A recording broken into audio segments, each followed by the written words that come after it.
Sa kauna-unahang pagkakataon, isang transgender ang inihalal ng mga estudyante ng UP Diliman bilang chairperson ng kanilang University Student Council. At makakapanayam natin siya ngayong umaga, ang BS Mathematics graduate na nagtapos bilang magna cum laude at ngayoy Applied Mathematics graduate student na si Gabriel Paulo Dino na mas kilala bilang Heart. Good morning, Heart. Good morning po. Okay, para sa kaalaman ng mga tao, ano bang kaibahan ng transgender sa gay? So, yung transgender po, sila po yung mga, for example, mga babae na nakakulong sa katawan ng lalaki o kaya mga lalaki na nakakulong sa katawan ng babae. So ikaw, lalaki nakakulong sa katawan... babae po. Na nakakulong sa katawan ng lalaki.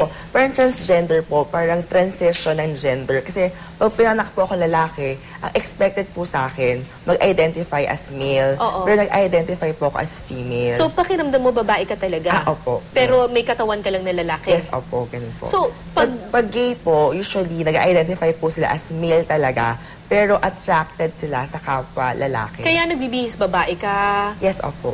Tapos, pag pumupunta ka sa CR, pumupunta ka sa boys? Female CR po. Sa female. Okay, pero yung nasa ID mo? Male po. Kasi, male pa. Yes, kasi yun po yung nakalagay sa birth certificate. And alam natin sa Pilipinas, bawal pa po magpapalit talaga ng sex natin. Okay. Pero hindi ka pa nagpapa-sex change or whatever. Pero you just feel that you're a woman? Yeah, apo. Okay. Hindi ka ba nahirapan na tumakbo sa University Student Council? Actually, mahirap po talaga siya kasi sabi nga namin before na baka maging disadvantage yung gender identity ko talaga. And kasi parang ako ever since, sobrang sweet, sobrang funny, ganyan. And sobrang outgoing lang ako na tao. And kasi pa nag-room to room ako during the campaign, sasabihin sa akin na yung chairperson kasi dapat formal, dapat seryoso. So, mahirap din kasi may expectations tayo, may stereotype ng pagiging chairperson talaga. So, ang hirap niyang i-break. Pero sabi ko nga na dapat pag chairperson ka, dapat mas sincere ka, passionate ka, more than yung pagiging formal, pagiging anong itsura mo dapat. Hindi ka ba nakaramdam ng discrimination? Alam naman natin na sa UP very progressive at liberal mag-isip yung mga tao doon. Pero meron pa rin bang kahit paano nanluloko sa'yo na, binabae or whatever? Wala naman po ganun, pero minsan po talaga, pag, for example, naglalakad ka sa campus, meron pa din mga taong titingin sa'yo ng medyo masama, na iirapan ka, ganun. Pero I think naman mas open yung UP compared sa iba pang mga universities.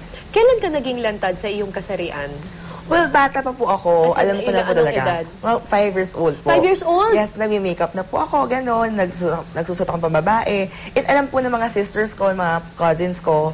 Pero yung parents ko po, hindi po nila alam. So, mas tinatago po namin sa parents ko. Pero I'm sure ngayon alam na ng parents mo. Nila. At tanggap ka rin naman nila. At tanggap na po nila. Okay, chairperson ka. Medyo malaki yung responsibility ng pagiging chairperson. Ang laki-laki ng UP Diliman. Ano yung tututukan mo? Kasama ba dito yung tungkol sa gender? Well, actually po, kasi sabi ko nga chairperson na ako ngayon, so maraming priorities talaga. Pero gusto ko po sana maging simultaneous yung pagtugon natin kasi ayoko naman bigyan ng importansya yung isa over the other. So, yung mga projects po natin, for example, yung pagpapataas talaga ng budget ng UP plus yung budget ng iba pang state universities and colleges, and also yung security measures natin, yung sa frat-related violence. And gusto po natin, at the end of the term po natin, meron tayong magbibigay na konkreto sa mga estudyante na dagdag tambayan, yung mga facilities po sa dormitories, sa varsities po. And syempre, corona issue po ngayon, di ba? Bilang advocate din po ng good governance, dapat itaas po natin yung kampanya for transparency and accountability in such a way na may maayos na financial statements lagi yung Student Council. Okay. Sinabi mo frat violence. Ang tagal-tagal na niyan. Yes, estudyante pa lang ako sa UP. May mga ganyan-ganyan na. Paano sa tingin mo yung tamang solusyon para matigil ito? Well, actually po ngayon, ang plano po namin is talaga makipag-usap talaga sa admin na magkaroon talaga ng protocol talaga kung nagkaroon ng ganito mga violence. Plus, i-review natin yung Hindi nyo ba kakausapin yung mga fraternities? Well, ngayon po, nag-frat hopping na po tayo ngayon. Frat hopping? Yes, para talagang makausap yung mga fraternities in such a way na mag-convene talaga ng inter-fraternity alliance na sila... Wala nang rumble-rumble? Wala lang po talaga rumble. Yung hazing?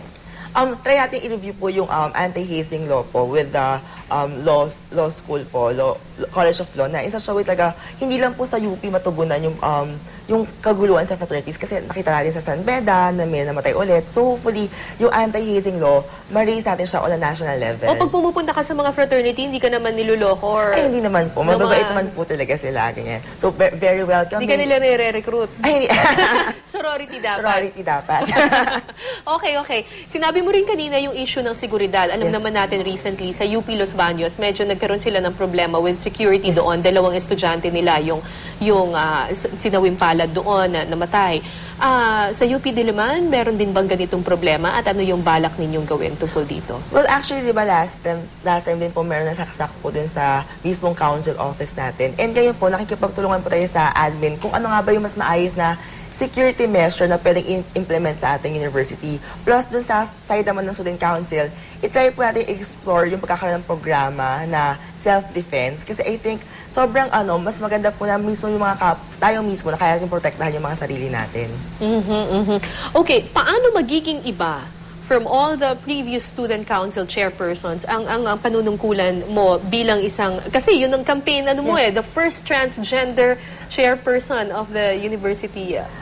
Actually, Student hindi Council. po siya talaga campaign na ako yung first trans. And even ngayon po, sabi ko nga, ayokong maiba siya. Parang ayokong tingnan ako as transgender chairperson. Okay. Na hopefully, we go beyond my sexuality and tingnan talaga yung kapasidad natin sa pag-lead talaga ng university. Pero sabi ko nga this time sa konseho natin, mas magiging balance tayo sa campaigns, activities, and services na parang talagang tutugunan natin yung mga pangangailangan, immediate needs ng mga estudyante. At the same time, tutugunan din natin yung mga pangangailangan ng iba pang sektor ng ating lipunan. Ano ang mensahe mo sa LGBT community na I'm sure sumuporta sa iyong Yes, kandidatura dito? Well, sabi ko nga, go lang ng go. Na parang Go lang ng go. Go lang ng go. Parang huwag matatakot. Kasi I think, yung bata pa po ako even, di ba, na parang sasabihan ka ng mga tao na masama yan, na malas yan, na salot ka, na sakit yan. So, dapat huwag tayo magpadala talaga dun sa mga sinasabi ng ibang tao. And, tignan natin, kung yung parang i-embrace natin yung mga sarili natin na kung gagawin natin yun, mas mag-bloom tayo,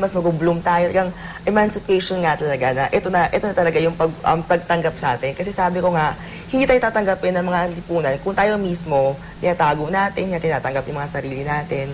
At yung mensahe sa student community ng UP? Magtulungan po tayo. Sabi ko nga pag election kasi very divisive po talaga yun na nagkakagulo-gulo. Pero this time po, natapos na yung election, dapat healing process na nagkasama-sama talaga tayo as one UP. Kasi sabi ko nga, hindi ko personally kaya mag-isa lang na tugunan lahat ng problema ng UP plus yung problema din ng lipunan nang hopefully magtulungan kaming lahat kasi nga dito kami lahat para sa bayan talaga. At sana huwag kang tingnan based lang sa iyong kasarian.